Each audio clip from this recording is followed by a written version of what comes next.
Hey everybody, welcome to the show. We've been in Vegas all weekend. What are you laughing at? Because the first story I'm going to tell is kind of awkward. It's funny. We'll think it's funny.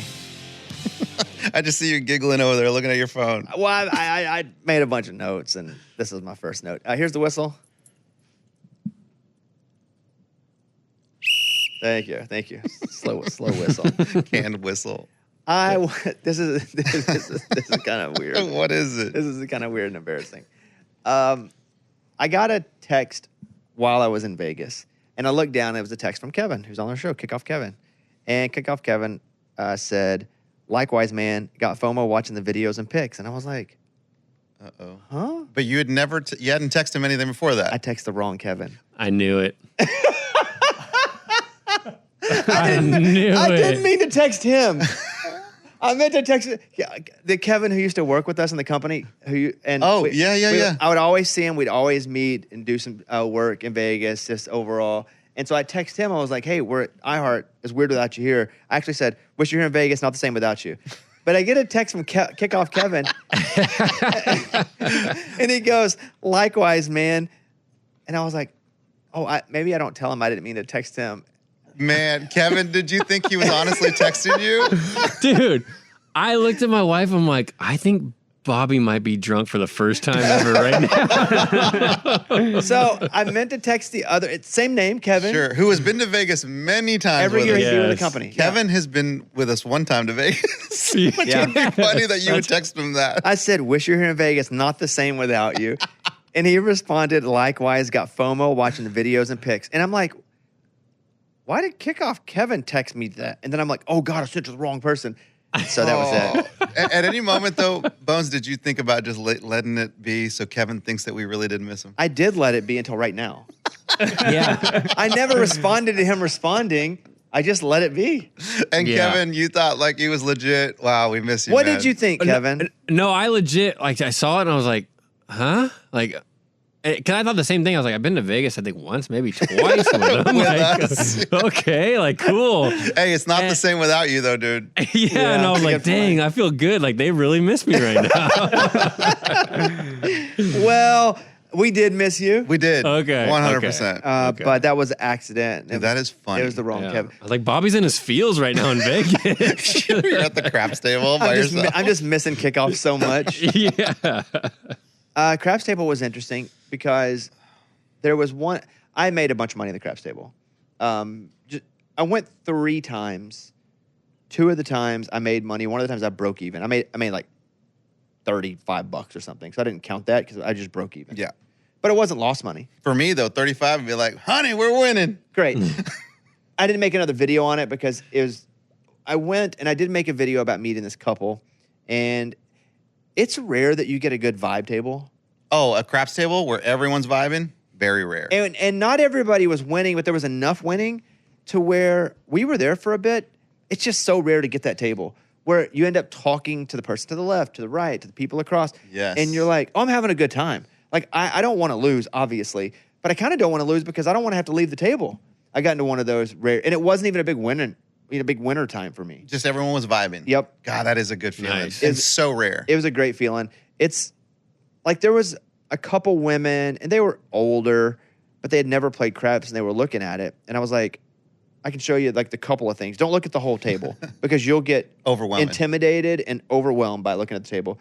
So they were standing beside me, and I was like, these are the only 2 things you got to worry about at first. And so they were like, oh, this game is actually pretty easy when you break it down. So they hopped in. This other couple that was over, they hopped in, and everybody was just like hanging out. And like nobody knew me from the show, so I didn't have this weird thing like I have to like be a certain type of person. It was great. We had that rare. Everybody, we're never going to see each other again, but we're having a good time right now vibe. It's fun. That is good. I was at a craps table for a second, and man, I was just standing next to the most annoying guy in the casino. I mean, dude, he was with a buddy too, and he was explaining to the buddy how it works, except he was all wrong. And then he'd be like, oh man, we hit this. Oh my gosh, we're going to get our money. Oh, no, we're not going to. Okay, no, that's a good thing. We got we got two fives on there. Okay, good. And then he would be like, man, come on, shooter, you got this shit. And like, he was trying way too hard. And Was he drunk? Probably. He was there for Motley Crue, he said. He kept telling his buddy, dude, how cool is that Motley Crue concert? Yeah. It was just that. So the opposite of your table. Rock and roll, man. Man. Rock and roll. You know what my go-to, though, is at the table to get everyone laughing? Oh, man, I need this for my kid's school. And everyone always goes like, you okay, man? Yeah. dude, Laughing or crying? Nah, I'm laughing. One of the two. They just put out the permanents. Kevin, did you see the SEC permanents they announced? No. Okay, so I can read you this. Annual opponents per Chris Lowe. And they weren't supposed to announce them, I didn't think, until tomorrow, but I guess Chris Lowe is saying he already knows. Okay. They have for Arkansas, Missouri, and you'd be like, oh, great, but they pound us. They're also really good. Like, most of the time in the past 5 years, they are a top 25 team. Texas and LSU. Those are our three permanents. You know, I don't love that draw. Because we're the worst of the four. Mm-hmm. You'd love to have a team that you think you could every year beat up on. But our three permanents will be Missouri, Texas, and LSU. I thought it would be Texas, and I thought it would be Missouri. The LSU thing is surprising to me because we play, and we have a series with A&M every year, and I thought it would be A&M. Don't you have what's the LSU one? The boot? Battle for the boot? Yeah, which is why they kept it, because those two rivalry games are LSU and Missouri. But I thought they'd possibly cut that, but they didn't. But who cares? We suck. We're done. I hate life. Kevin did text me. Yeah, I did. I did text the right Eddie. You did text the right Eddie. Nice. On Saturday. And I think he was honestly, just like saying, hey, man, just look after Bobby. Make sure he's okay today. No, I didn't see Eddie the whole trip unless we were working. True. Because my wife was there. It was a terrible freaking game. The only positive about the game is I think that will be the reason we have coaching changes. We're done. It's over. And I like Sam Pittman as a person a lot, but I haven't been shy over the past couple of years, even when it was unpopular to say, guys, we're not moving in a positive direction here. Like we've already peaked. We've hit the ceiling. What's over, the season or just the Razorbacks as they are as a team now? Well, I think what's over is this coaching staff is not going to be the coaching staff next year. So, depending on how they handle it internally, right now they could keep Pittman on for another week, Notre Dame. Then we have a bye week after that. Most of the time when they do something like this, it happens into a bye week because you have an extra week to kind of reorganize. But it's not like you're going to hire a coach. You just promote somebody. And if this happened last year, it would probably been our defensive coordinator, Travis Williams. But this year, because defense sucks, it's probably going to be Bobby Petrino if they do it. But he has a clause in his contract, and I'm not going to make this the full Arkansas podcast, but he has a clause in his contract that if he has a winning record, his buyout's higher of his term in his last deal. And he has a couple game winning record right now. He has an overall losing record at Arkansas. But so if he loses a few more games, they can buy him out for cheaper. Yeah. So they could let him finish to the end of the year. But either way, they're going to have to do something because the fans are getting pretty testy, meaning they have to announce, hey, this is his last year, or we're firing him, or, hey, we ain't firing him. And, like, something has to be said. I think Petrino probably is the fill-in coach. A little interim, Bob Petrino back. Mm-hmm. We won 11 games with him before he left, 10 games with him the year before that. Like, it's weird. It sucks. I just got a message from somebody. I was going to Notre Dame. To the game. And because we're playing Arkansas and Notre Dame next weekend. In Arkansas. And I got a message going, hey, after this weekend, checking to see if you're still coming. Not a good day on the Hill. They texted you that? Yeah. And did you respond? Not yet, because it happened like 5 minutes ago. TBD. What are you thinking? Yeah. What's on your mind right now about going? Like, I mean, if you were to answer right now, you'd say, no, I'm not going, right? If there weren't other factors, I'm leaning toward no, but there are other factors in play. It is our nephew's third birthday. Oh, personal factors. Got it. And if Caitlin's like, no, I think we should still go because we should go to our nephew's birthday, then I will go. If she's like, I don't care, I'm not going. For a couple of reasons. One, it sucks. And two, it's going to be weird for me to get up in a suite with people in the administration when I have been outwardly going, hey, I don't think this is it anymore. We got to make some changes. And they're directly affected by this. You were doing that on Twitter. On Twitter. I wrote and deleted probably 15 tweets. Dude, why do you go there? I took them down. I didn't delete them. I wrote them and then just X'd out and didn't put them up. Like at least 15. Is it because you were alone, or would you do that anyway? Like, Well, I would be alone watching the game regardless of where I was. I know. So it wouldn't have mattered the situation. If I'm here at my house or in a hotel room in Las Vegas, I would have been doing the exact same thing because I watch games alone. You just reach for the phone and start tapping away. I don't even reach. It stays in my hand on Twitter into the right, push the little pen and pad. It sucks. Like I hate life. But I did take a bunch of notes. Would you go to the Notre Dame game just because it's Notre Dame in Arkansas and it's kind of a rare occasion? If I do go, that is why I will go. Because, I mean, that's pretty cool. I also don't think it's out of the realm of possibility that we win that game. That'd be crazy. That'd be crazy. Dude, your defense, like, they couldn't make a tackle. Like, I don't understand that. They almost look like the Cowboys defense. Hey, Cowboys defense, Arkansas defense, same defense. Which week? Well, I just saw most of the game this week. Also, let's look at it. We were going to win. All we had to do is take a knee, and we win the game because we're going to kick a 30-yard field goal. But it's the second game in a row where we fumbled the last drive to win the game. We fumbled. So I'm not even, again, that wasn't the point of this, but I do think that will be what is going to create a positive change for the program. And I just get pissed off because I donate so much money. I think I would be hurt and it would suck as a fan if I didn't. I just get angrier the more money I put in because I'm putting it in not to lose. I'm putting it in to help have tools to win. So whatever, man. Stupid. Yeah. Anyway, you know who else looked like a tool? Arch Manning. And I like Arch Manning. Yeah, against my Sam Houston State. Like, there's no need to flex on Sam Houston State. Come on, dude. Leave him alone. There's no need to flex on anybody from Sam Houston State for any reason. And Texas posted the picture, and they were like, aura. And I'm like, dude, he's standing over an 8th grader. He is. Well, easy. They're They're college football players. My bad, dude. And they are D1. But, yeah, dude, come on. You're killing Sam Houston State, first off. Which you should. They did. You can only beat the people in front of you. Right. Yep. But there's Mike. You saw it. Yeah, it was a little much. Okay, just making sure you thought that too. The rep had to tell him to chill out. And afterward, he was like, my mom was not happy about that. Arch was. I like Arch. I didn't like that. I mean, he was doing it all the way up to the bench, like doing the I was like, dude, chill out.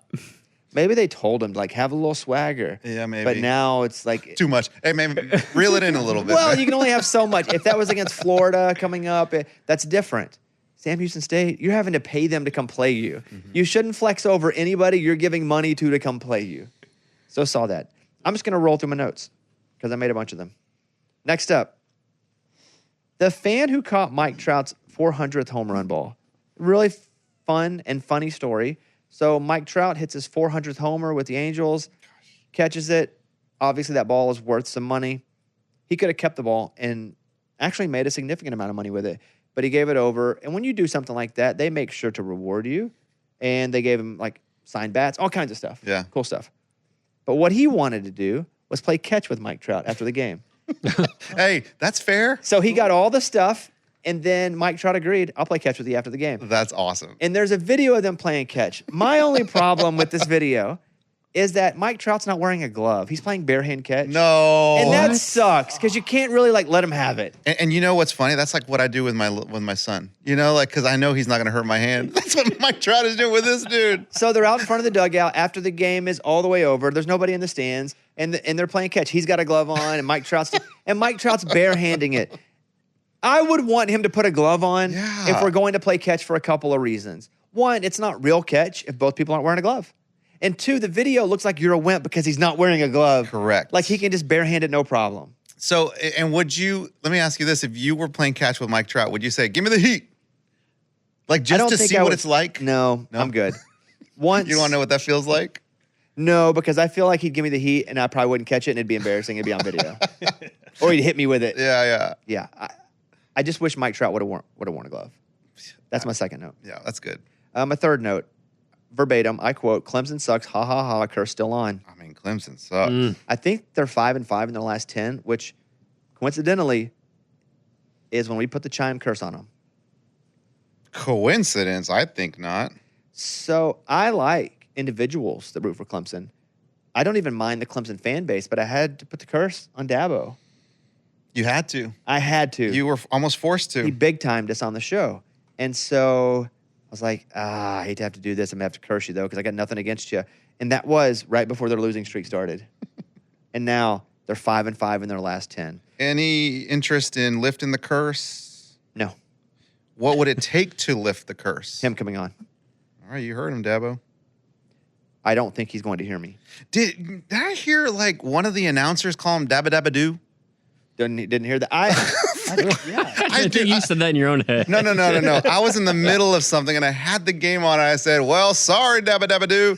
And I'm like, I have never heard that. And that is so disrespectful. I've not heard that. Are you thinking Scataboo? No. Okay. No. It was Davos because they were talking about, I think they were just highlighting the game and how bad it's like, oh, another battle for the Yabba Dabba Doo. I think you might have made that up. No, I wish. You It did. was so disrespectful. I had to look. Did he say that? I think he did. I was just checking in on the game because it was on during other games. It may have been even on during the Arkansas game. It was either on in that first block or the second block when I was watching Oklahoma and Auburn At the sports book, where were you? in my room. So how did you adapt to hotel versus your house? Because your house, you can watch multiple games, right? Yeah, the television, which had cable, I watched because Arkansas game was on ABC. 77. No, one of them, I had all the numbers memorized. I'm like, go to 77? Yeah. Go to 13? I think Arkansas was on 13, I think. And so my other one, I just had my phone. And so I have YouTube TV. Got it. So I was flipping through and then couldn't use DraftKings in Vegas. Cannot. I'm going to say this. Sportsbook betting sucks whenever you're used to betting on DraftKings. Agreed. It sucks because you go down, you get your ticket. Your ticket, you can't see the score next to it. Yeah, it doesn't have an update on where you're at. You can't live bet on your ticket. Cannot. Like, Can you live bet at the casino? Like I was Yes. wondering that. You can walk up there with a Yes. live bet? Yeah, and not all the games are always going live, so the options aren't as aplenty. But yes, you can live Okay. bet. Yeah, you're definitely right, dude. I missed the app. Me too. So it didn't get to do that while we were there. But yeah, Clemson, rest in peace. Tough year. Oh, yabba dabba do. Tough year. Okay. North Carolina football game. Bill Belichick during the game, when Jordan comes down and is talking to him during the game. This is ridiculous, dude. It's not the first time. That's wild to I think me. they've done it every game. All the comments underneath the picture of her talking to him, and he's like standing there in his little jumpsuit, and she's got like a black skirt, like North Carolina blue, like a tank top on with a purse over her shoulder, and she's like looking up, talking to him. And all the comments were like, "Daddy, can we get ice cream after the game?"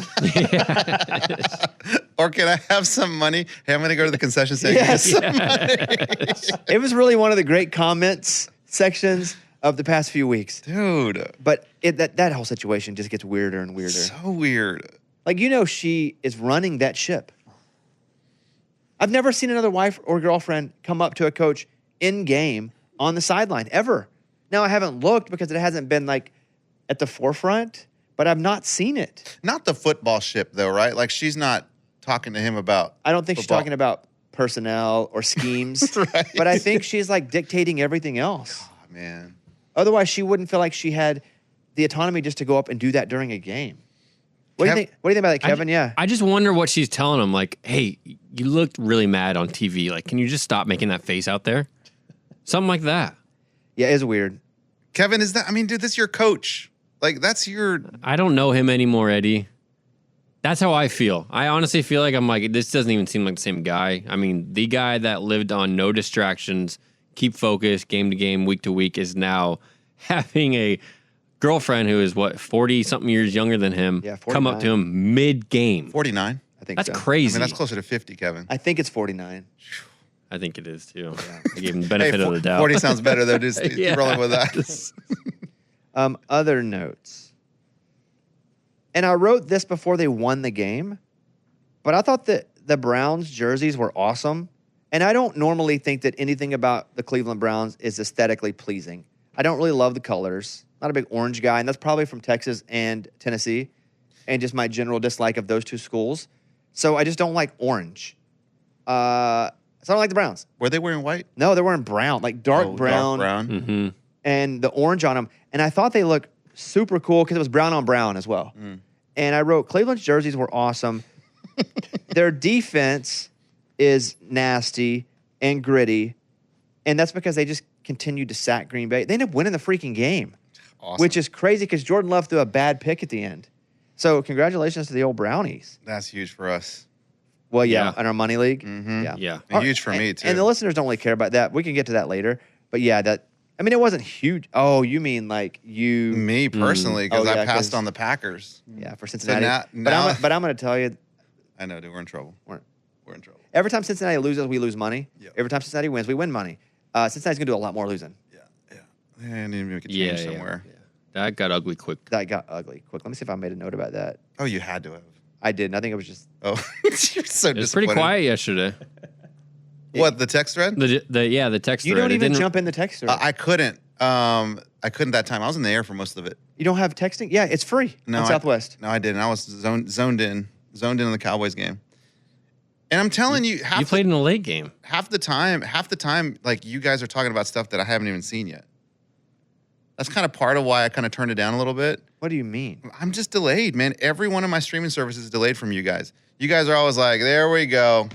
Another pick. And I'm like, I haven't seen that yet. And then 2 minutes later, like, oh, there's the pick.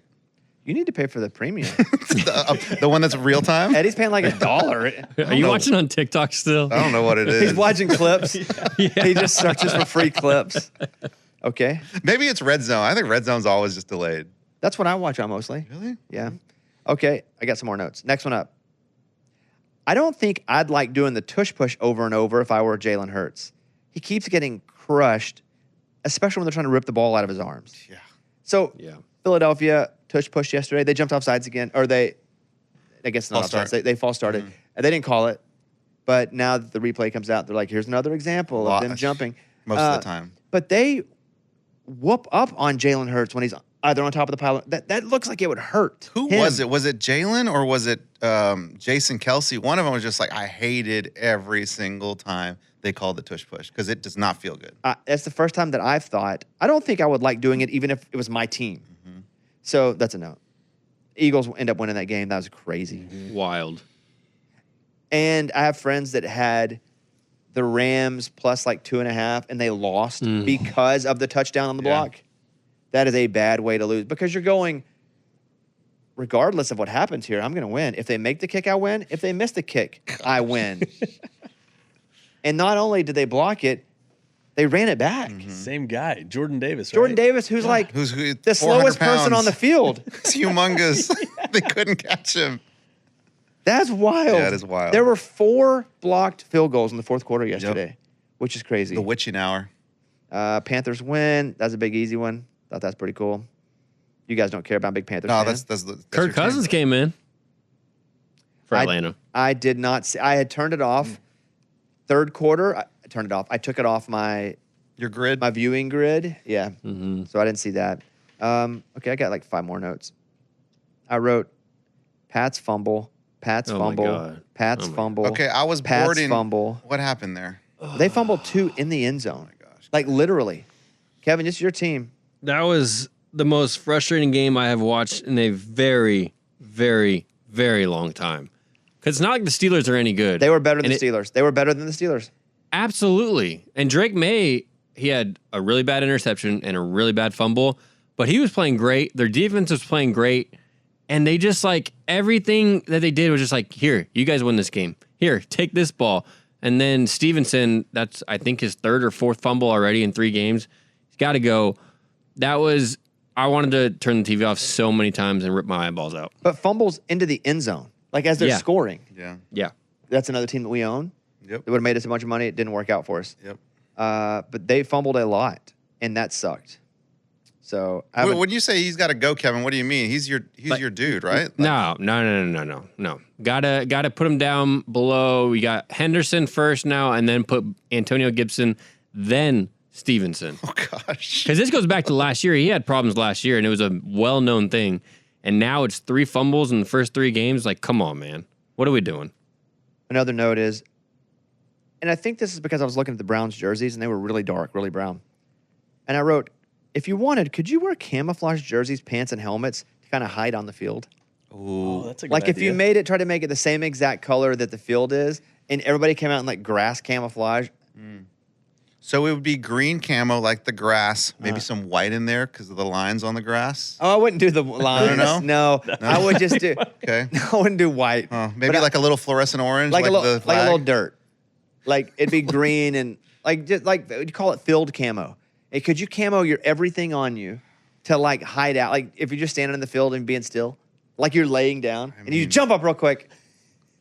Would they have rules and regulations against that? Even like green would be tough to see at times. I only think this because of Madden. And if I'm playing like Oregon and they're all in green, sometimes I don't see them in the freaking end zone. Oregon. So do you think the Jets have an advantage because they're green? They're so bright green. I don't know. If they wear those bright, I don't know. I forget what they call that color.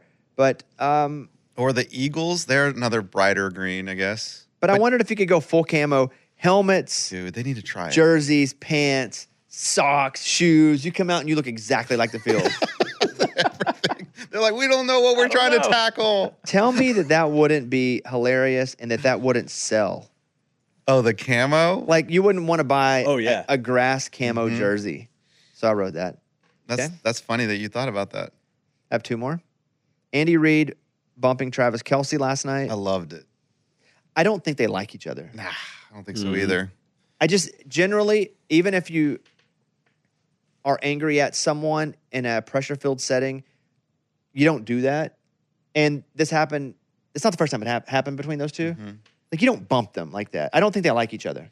Man, what a weird situation where you are the head coach of a team and you're trying to coach someone who is he richer than Andy Reid? Oh, yeah, for sure. He's more famous than Andy Reid. He thinks he's like the dude. Like, how do you do that? It's not a high school situation anymore, or even a college situation where you are the adult and they are the child. Like, you have no control over your tight end. That's very much an NBA problem. I mean, that's why coaches end up getting fired, because it's that. In the NFL, not so much, because it's 22 starters, not 5, so not one whole person, unless it's the quarterback, really is able to have as much weight for a coaching change. And Travis Kelce, he does kind of suck now. And wouldn't Andy be afraid that Taylor Swift's going to write a song about him? True. Yeah. Kelce looked slow and weak last night, and they kept pulling him out. Noah Gray was in so much more. Noah Gray looks like the way Kelce used to look. Yeah. Okay, so I wrote that. I don't think they like each other. But props to Andy Reid, though. I mean, he bumped back. Andy Reid bumped him. And he doesn't have any pads or anything. Give him the bump. Big boy though. Like Travis Kelce was, Andy Reid did all the bumping. He's the one who threw his shoulder into him. Yeah. The Scatterboo backflip, to see a guy that size backflip crazy. like that, that's impressive. wild. Yeah, that's wild. Dude, he's gonna be awesome. Oh, yeah. He's going to be good. I don't think he has the athletic ability NFL-wise to be awesome, but I think he will be good. Man, he's making some big plays. And did you see the press conference where he's yelling in the background and coach is like, it's just a daily thing. You can hear him in the locker room in the background just yelling. I do think he'll be good, but I think his ceiling is very close to where he is now, because he doesn't have game-breaking speed. He runs really hard. Power. Runs really hard. Last night, my final note is I bet $300 on Patrick Mahomes over 225 passing yards. Oh, no. And he got 224. Yeah, it's a bummer. Why? Oh. Why? Dude, I hate that more than anything else. That one He got stupid yard. 224. Or if you do receptions and it's like one more catch, how? So that sucked. Thing about the Chiefs, they just don't have the weapons on offense. No. Last week we're like, okay, we got to figure out what our best case scenario is after game 6, because after game 6, you're going to have the 2 best receivers back. I don't know when Worthy comes back, maybe next week, maybe 2 weeks. But so Worthy will be back eventually. But between Worthy and Rashee Rice, they got to have those guys. They got basically a Patriots cut. Thornton is their best receiver. Yeah. Second round pick too. Patriots just cut him. Is he the one that dropped the ball and then caught the touchdown or the?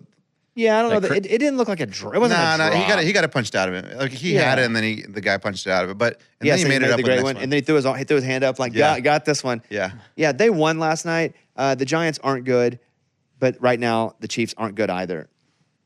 I mean, Patrick Mahomes is David Copperfield, like having to figure. Kelsey's not good. It's not good. They can't run the ball. No, it's trouble. Yeah, Mahomes looks like he's trying to just win on every single play by himself. That's probably what he feels like. Yeah, because he kind of Yeah. has to. I know. I thrown the ball backwards a couple times. Hey, him taking that fumble back. Oh, that was awesome. that was He just awesome. grabbed the ball. Just dove on and ripped it back. I from don't him. know. Dude, honestly, that's just not a quarterback move. The fact that he did that was pretty amazing. He has to do everything. And he knows that. Yeah. Even if he messes up, he's got it. Yes. And he knew immediately when he threw that ball. He's like, "That's backwards." He started running. We do have Roman Harper coming up in a few minutes. Former NFL player, former Alabama player, Super Bowl champion. We'll talk to him coming up in a few minutes. Let's talk about this. Obviously, the NFL season is here, and DraftKings Sportsbook, an official sports betting partner of the NFL, is rewriting the rules with Ghost Leg. I did not get to use my Ghost Leg because I wasn't back here at home. You didn't do it before we left? No, I don't know if you could do it 4 days out. I always do it day of before the game start. So I don't know. But I didn't use it. I didn't bet that much because I couldn't, until I got home, I couldn't bet on DraftKings. It was all stupid sportsbook. Yep. So landed last night, 224, Patrick Mahomes. I was so As soon annoyed. as you landed. Well, when he hit that, I was like, oh, I just hit it. I just hit the over. And it put up like 227. Oh, And it said 1, and then it pulled back 3 yards because I guess they actually did the measurement. I was so Stat correction. so annoyed. But the Ghost Leg is awesome. The 2 weeks before, it helped me win. It is a new game-changing promotion that turns calls into cold, hard cash. Best of all, it's available to all DraftKings customers. You just build any 3+ leg pregame NFL parlay on Sunday. That's it. I think you have to be on Sunday, yeah. Apply your Ghost Leg token, and if one leg loses, DraftKings makes that leg vanish like it never existed and pays you out cash for the rest. We hit our parlay. I gave you 3. We hit it. I said South Carolina plus 9.5 because I thought Lenore Sellers would play. He ended up playing. They didn't win the game, but they did cover. I said Ole Miss minus 13.5 versus Tulane. They ran away. It was quick. They did. And then Oklahoma minus 7 versus Auburn, and that was a push. But we hit. So congratulations, everybody. You're welcome. Won me some money. Yeah, buddy. Yeah, me too. I forgot to bet it. You did. Oh. It's the first parlay we had done I know. of the year. So Somebody asked me a question about the Ghost Leg, and I didn't have the answer because I haven't won one yet. you're like, I'll show you my Ghost Leg. That's what I told him. So if you have a 6 game or whatever, Yep. and you lose one, Yep. and it turns into a, You get paid for a 5. Okay, that's Yeah. what they asked. They wipe it away like it never existed. Got it. So it's like if you bet a 5 then. Download the DraftKings Sportsbook app. Use the code BobbySports. That's the code BobbySports to unlock the Ghost Leg, the promotion that makes one bad leg disappear and pays you out in real cash. Ghost your losses. Get your payout. In partnership with DraftKings Sportsbook, the crown is yours. We're on with Roman Harper now. Hey, Roman, were you in Oklahoma for the game? Auburn, Oklahoma? Yes, I was. And I guess my first thought, because I watched it, but I was in a hotel room in Las Vegas. Whenever they ran the play where they Lucky you. trust me, it wasn't lucky me. I'm too old for Vegas at this point. I was working, and those casinos, that's no good for me. But whenever the old hidden quarterback whenever that happened, did you guys notice on the field that was a little shady? Because the refs have come back now and said, hey, or the SEC came back and said that play shouldn't have been allowed. What did you think while you were there? So I didn't stay for the game in Oklahoma. I got out before so I could actually get back. I watched it at home. I actually got on a plane. Got it. Made it back home. So I actually ended up watching it at home. What do I think about it? I mean, clearly the SEC and the referees have come out and said that it was illegal. It should have been called. But I've been in that situation. And so as a defensive back, I speak from a personal experience is that you have to pay attention. There is no excuse of, I didn't see him. As long as the player comes inside the numbers and then back out, you have to be aware of it. You can't be that locked in where you kind of lose focus or you're not paying attention to that because that's a sneaky hideaway play. I've seen many, many teams do it before. And as a defense, you're still responsible. I'm a safety. So I'm the last line of defense. So I have to be tuned and keyed into any kind of late guys from the sidelines or anything else happening on so we'd be able to get it all down because once it gets behind me, it's a touchdown. So I've lived with that experience for 20-something years of playing football. And so when I saw it, it feels like, one of these things kind of didn't go for Auburn. But ultimately, though, the refs either got to call it or Auburn defensively has to defend it. If Hugh Freeze would have complained about that at the end of the game, he'd have been fined. However, when the SEC comes out and says, hey, we did wrong, the refs did wrong, I don't know, maybe he should be rewarded with one free complaint, going forward. I would love that. I don't know who's keeping track or who's keeping count of the complaints in the complaint meter.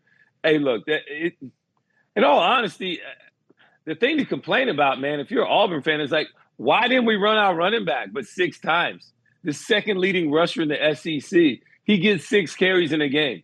He got his last carry. Well, he got 1 carry. That was the 40-something yard gain. The only reason Auburn was not in the negative was a 40-something yard run. And then he didn't touch the ball again until like 20 plays later. So maybe we can control what we can control and maybe do a couple things differently. I'm sure Coach Hugh Freeze and that offense is kind of kicking themselves like, why didn't we just call more runs? Why didn't we try and do 1 or 2 things a little bit differently just to try and help ourselves out? Because Oklahoma was starting to overwhelm them defensively by how many bodies they were throwing at them, how many guys were close to the line of scrimmage, how many guys are really trying to just affect Jackson Arnold as he continued to drop back over and over and over again. And so to me, that's where I would look at. And also, maybe we hit one of these deep passes because Cam Coleman was definitely a mismatch on the outside versus anybody Oklahoma had. And so if we hit 1 or 2 of those deep throws, the game also feels completely different. And so they didn't do that. And because of that, you're not going to win a whole bunch of road games in a tough environment like Norman was yesterday. So Oklahoma, they weren't perfect, but they played well enough to win the game. And Auburn definitely wasn't perfect. And they got a couple plays that they probably want back, and they get a chance to win that game. Going into the year, Venables was on the hot seat-ish at Oklahoma. But I agree. They beat Michigan. Now they beat Auburn. I mean, it's fair to say that he's probably on a seat that is a lot cooler now, especially with Mateer coming in. They bring the offensive coordinator and Mateer in together. What do you think this will be my last Oklahoma question. What do you think their ceiling is this year? Their ceiling is the SEC championship game. For me, it's, I always go back NFL thought process, and that is, that's why everybody covets the quarterback positions, because once you have a quarterback, now you're in the discussion of being a playoff team.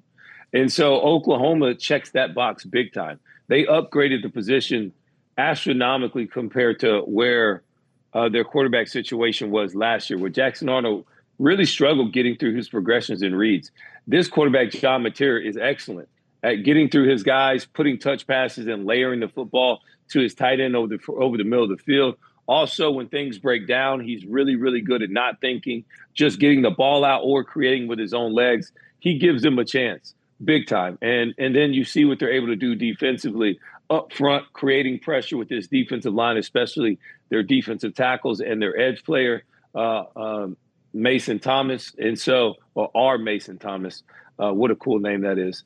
And so, those things right there give Oklahoma a really, really good chance of winning ball games. I know they're going to continue to harp on the schedule and how tough it is, how tough of a draw that they got.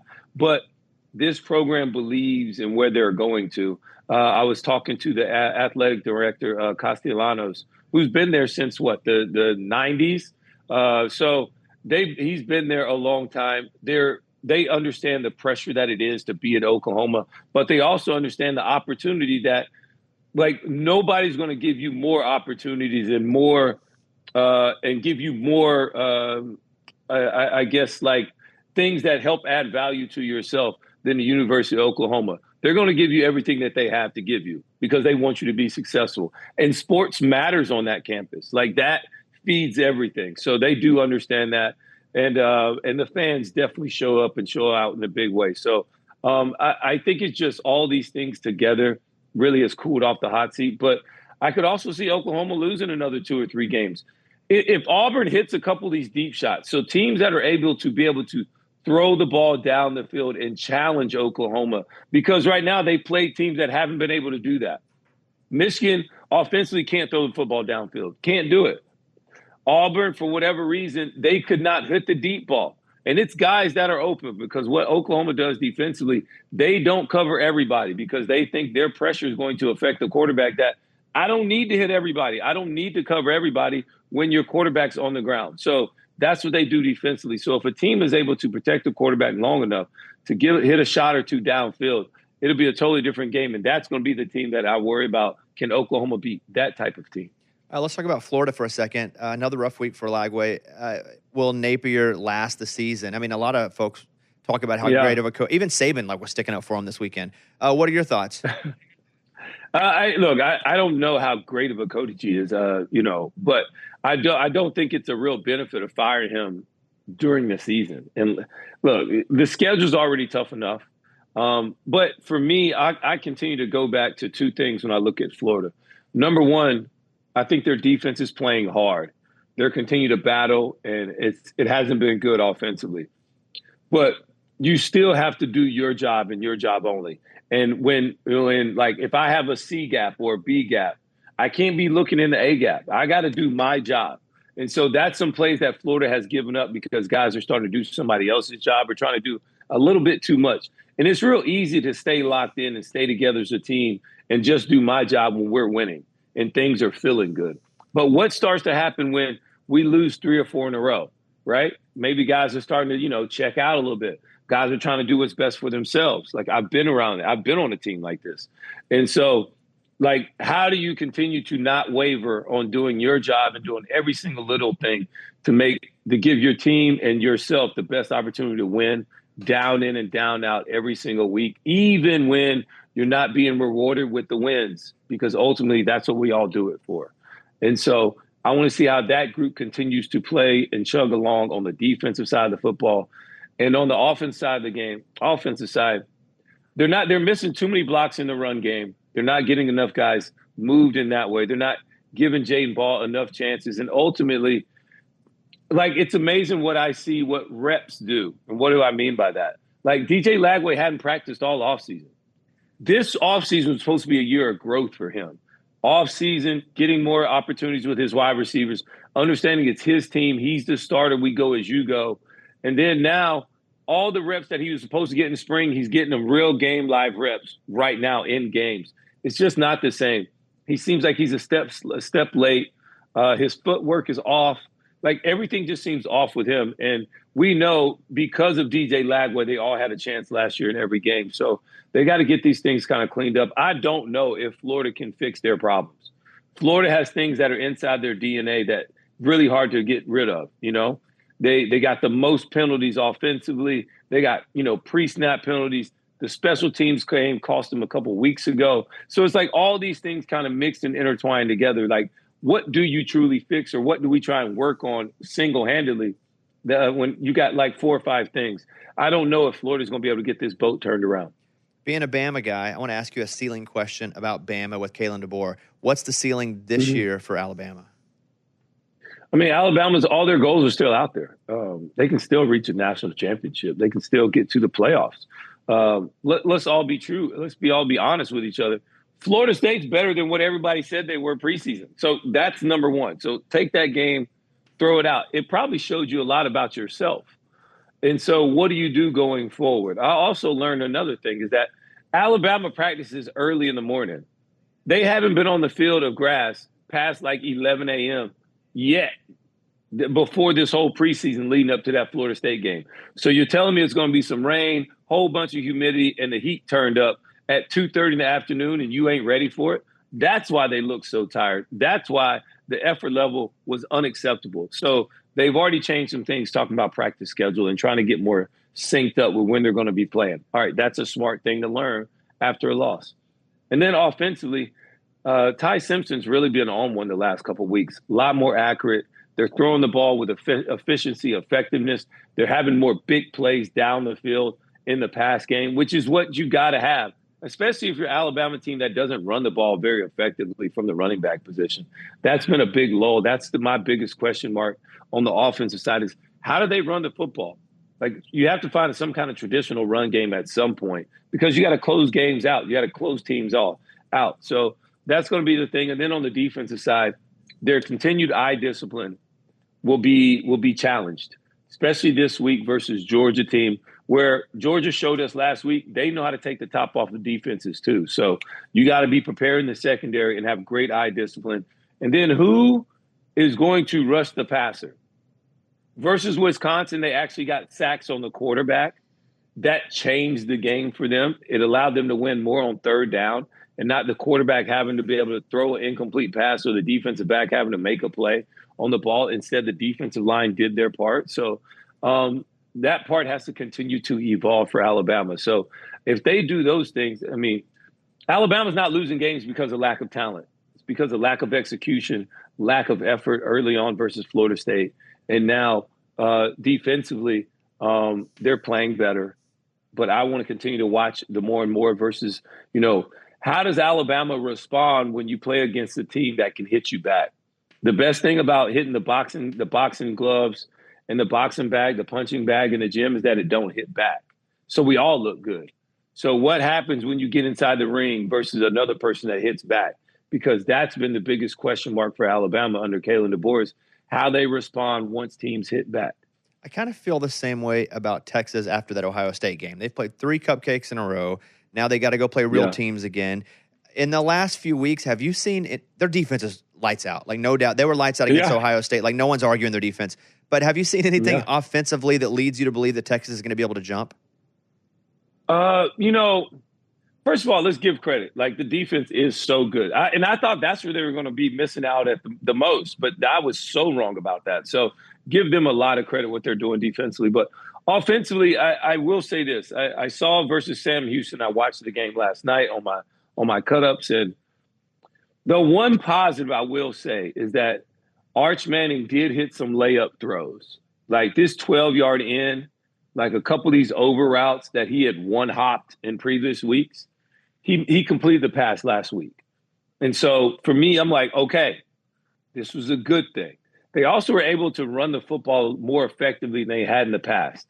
That's another thing. They got to be able to run the football better. Last year, they ran the football extremely well at times versus teams.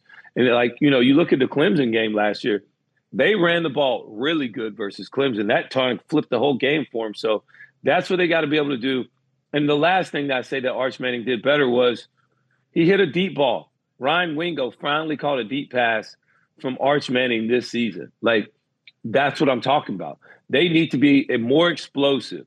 They need to be better on third downs, but running the football better on first and second downs is going to allow them to be better on third downs because it's more manageable. So those are the things that I got to see more out of Texas.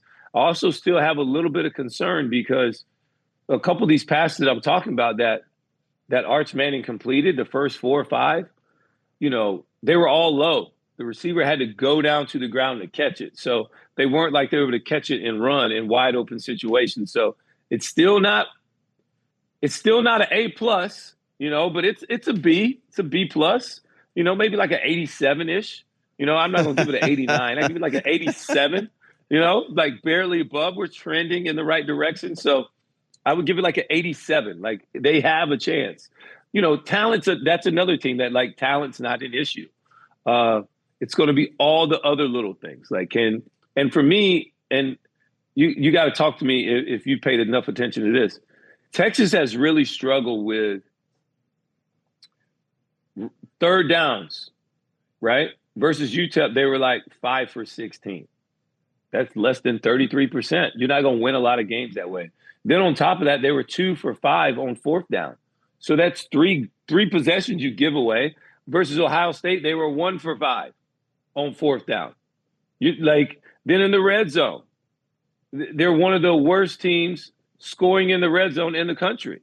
And then they also, before they played this past game, they had 180 yards penalty yards more than their opponents. That was literally dead last in the country.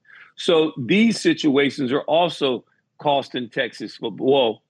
It's keeping games closer than what they should be, especially in these cupcake games that they've been playing the last couple of weeks. So Texas has to get those things cleaned up because you can take the logo, the name off the jersey. If I'm bad on third down, I'm not good on fourth down when I do go for it, and I like to go for it a lot. I don't score in the red zone, and I'm way more penalized than my opponent. I don't care where you're at. You're not winning a lot of games. So those are the things that you also need to get cleaned up as well. It's not just Arch Manning and the offense playing better, but it's the little situations in football that Texas is struggling with that they got to get cleaned up, that they didn't struggle with last year. My final question, I'm a big SEC guy, but not SEC related. It's just Dabo. Like, what is going on? what do you foresee Clemson's next few weeks being like? I mean, I would not have imagined. Look, I had friends that were saying Clemson was the sleeper for a national championship this year. And so for me to sit up here and watch them, and, at first it was just a squeaky wheel, right? It's just a squeaky wheel. Now the tire's about to fall off the truck. I mean, I'm a bit worried because losing to Georgia Tech on the road, that's kind of on brand for Georgia Tech, right? Like, this is kind of like what they do. They beat teams from time to time. Haynes King is a really good college quarterback that has learned his way, and it fits with Georgia Tech and what they like to do, their whole brand, their whole style.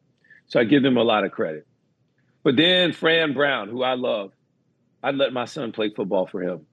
For them to beat Clemson in the fashion in which they did, they beat up Clemson.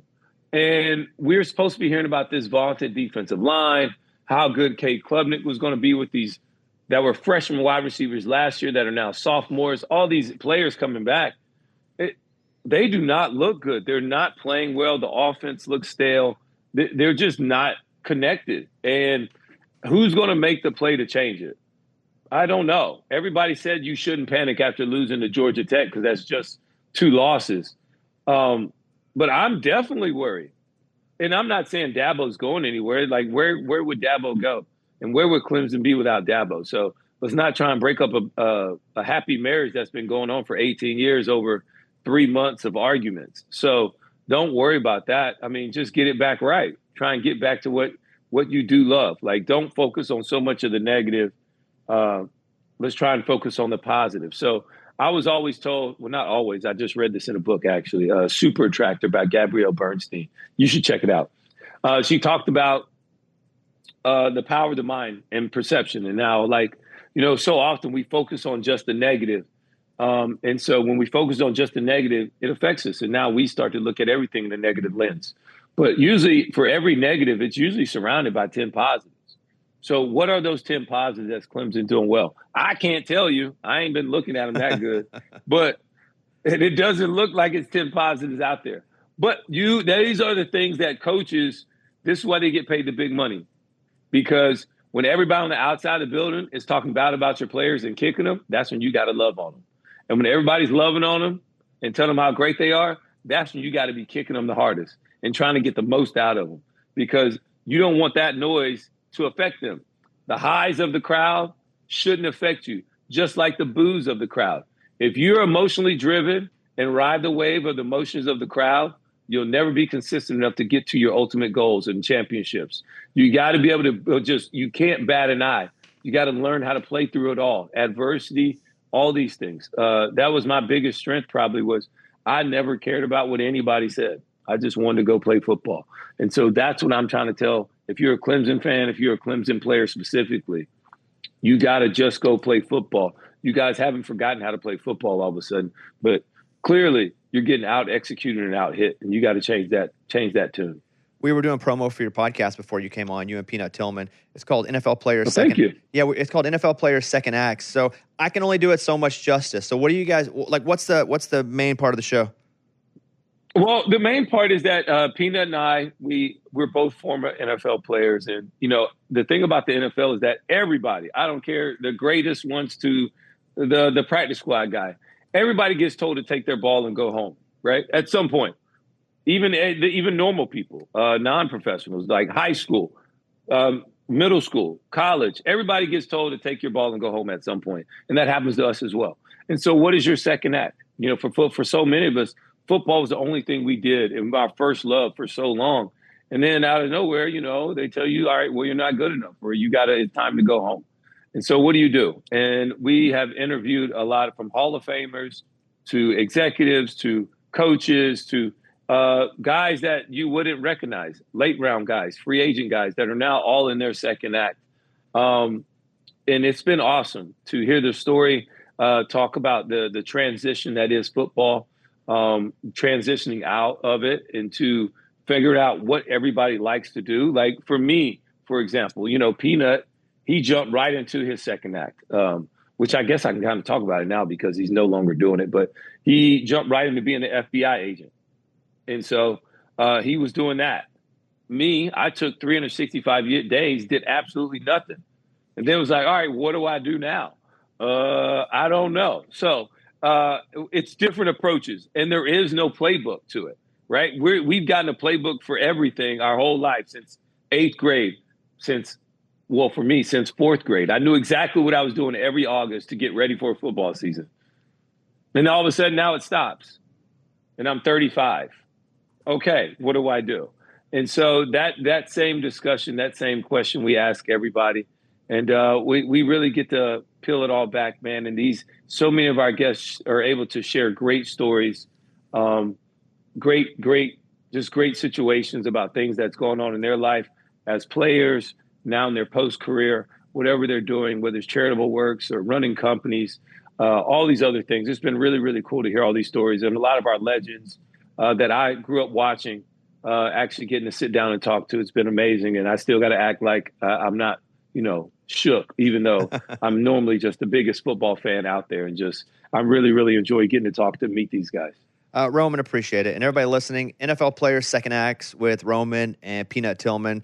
You're looking for a new podcast, check it out. Really appreciate the time. Love you. When you do your SEC work, for sure, you're one of the best on there. So appreciate you spending some time with us. Hope you have a great rest of the day, man. Oh, man, appreciate it, man. And I'm sorry. We should have got to Vandy, dog.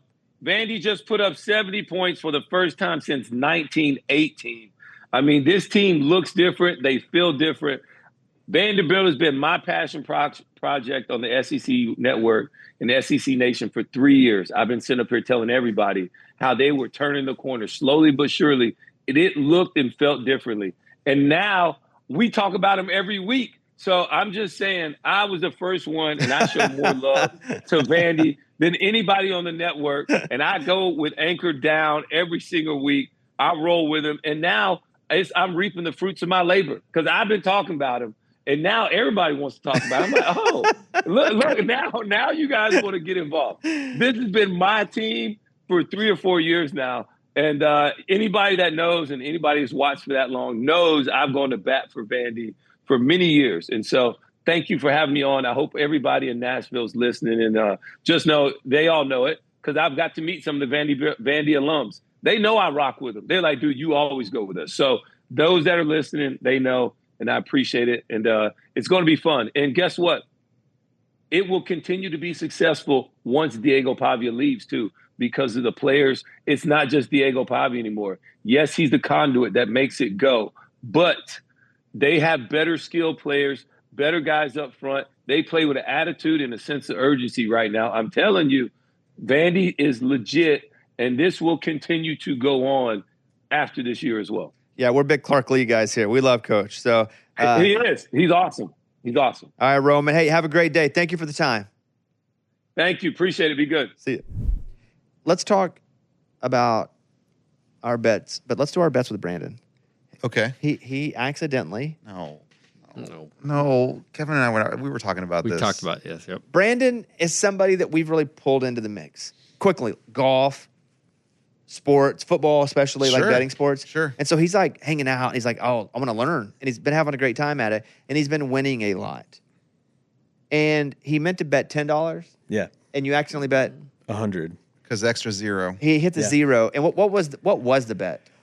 So I saw that Daniel Jones was like targeting Michael Pittman Jr. And I was like, oh man, I could see him. Easy $10 bet. Easy $10 bet. For a touchdown. Any touchdown. A live touchdown? Anytime touchdown bet, yeah. Mm-hmm. I thought I put 10, and then it says, as it's happening, it says accept odds, right? I was like, oh yeah, I accept. But I had 100 in there. I was like, oh my God. Like, do I just cash out? And then they would only give like 90. So yeah, you would lose on the cash cash out. It was 70 at the time. Oh, I it was was? like, man, I'll just roll it. 5 minutes later, Michael Pittman Jr. scores a touchdown. I won $500, baby. Oh my God. This is stupid. This is the crap we went through with Reed. Dude, I talked to Reed and I told him.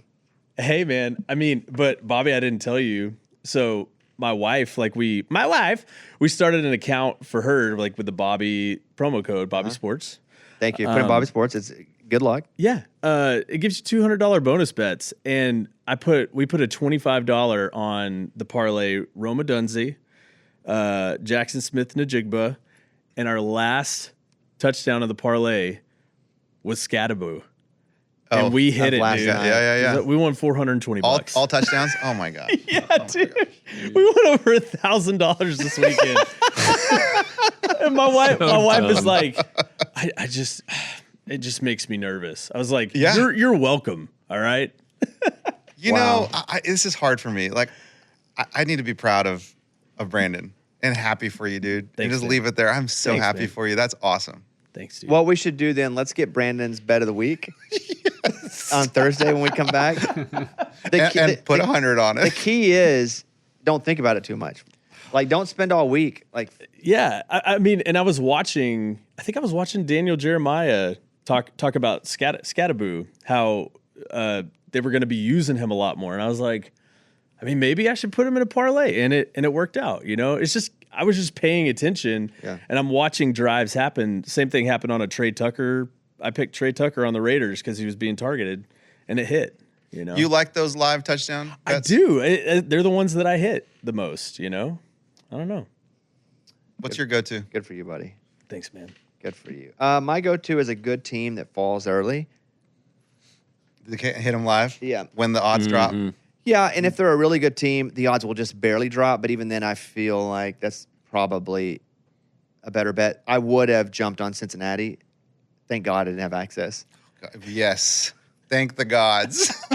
They're like, do not give them access. Because I would have been like, oh, surely they're going to make it closer than this.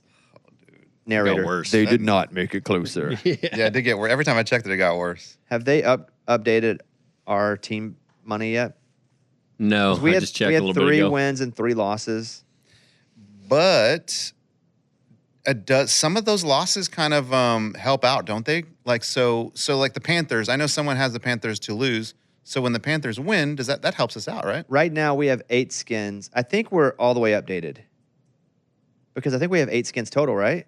That sounds right. I think we were at 6 last week. Okay. Oh, so no, because the Bucks are at 2 wins. They've got 3, Okay. Oh, okay. We're not updated. All right, so it's not updated. Let me text and see when they're going to update. and the Chiefs don't have a win yet on the column. I know Stella's like, leave me the. But they did update. What sucks is they've already updated ours for the Dolphins. There is, yeah, exactly. Yep. So it looks good. It looks good now, but now, yeah. Yeah, but I mean, at least like the Packers The lost. Packers which is lost, good. which is good. The Panthers won, which is good.